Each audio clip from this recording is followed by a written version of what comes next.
कभी कभी जीवन की राहों में कुछ कहानियां ऐसी होती हैं जो हमारे अंतर्मन को झकझोर देती हैं। ये कहानियां न केवल मनोरंजन करती हैं बल्कि हमें भक्ति, प्रेम और मोक्ष का मार्ग दिखाती हैं।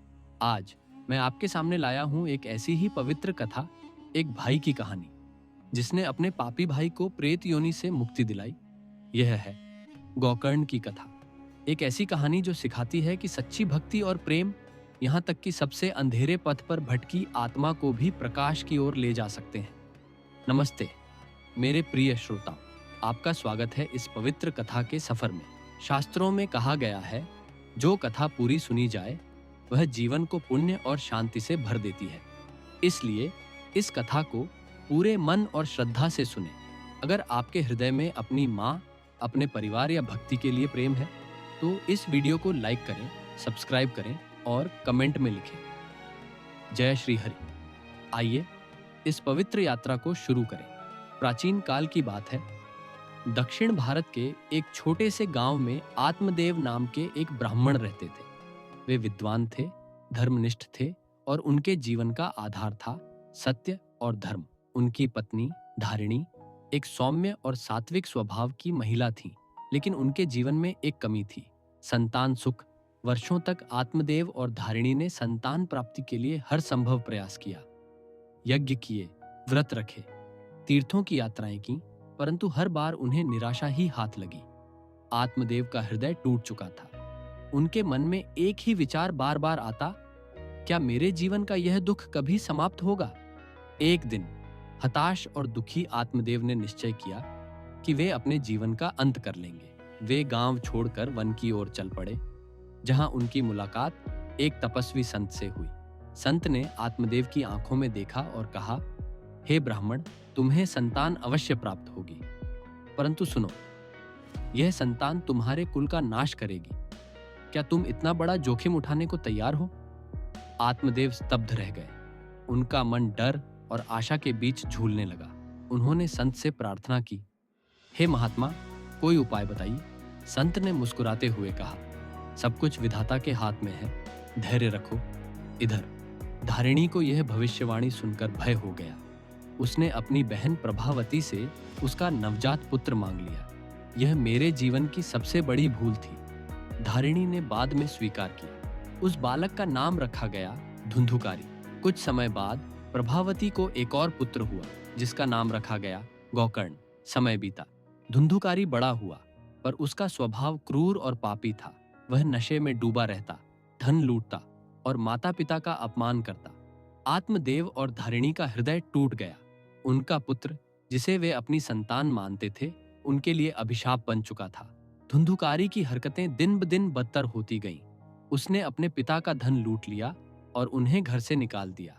आत्मदेव टूटे हृदय के साथ संन्यास लेने वन की ओर चले गए। लेकिन धुंधुकारी यहीं नहीं रुका। उसने अपनी मां धारिणी को भी क्रूरता से मार डाला। धुंधुकारी अब 5 वेश्याओं के साथ रहने लगा, लेकिन जब उसका धन समाप्त हुआ, उन वेश्याओं ने उसे धोखा दिया और उसकी हत्या कर दी। उसका शरीर जंगल में फेंक दिया गया, बिना किसी अंतिम संस्कार के। धुंधुकारी की आत्मा अब प्रेत बन चुकी थी। वह भटकती थी, न दिन का पता न रात का। हर पल उसे असहनीय कष्ट झेलना पड़ता था। मैंने जो पाप किए वही मेरी इस योनि का कारण बने, उसकी आत्मा चीख चीख कर कहती थी। लेकिन अब उसका कोई साथी नहीं था, कोई सहारा नहीं था। इधर गोकर्ण एक महान तपस्वी और विद्वान बन चुका था। वह भगवान विष्णु का परम भक्त था और श्रीमद् भागवत का गहन अध्येता था।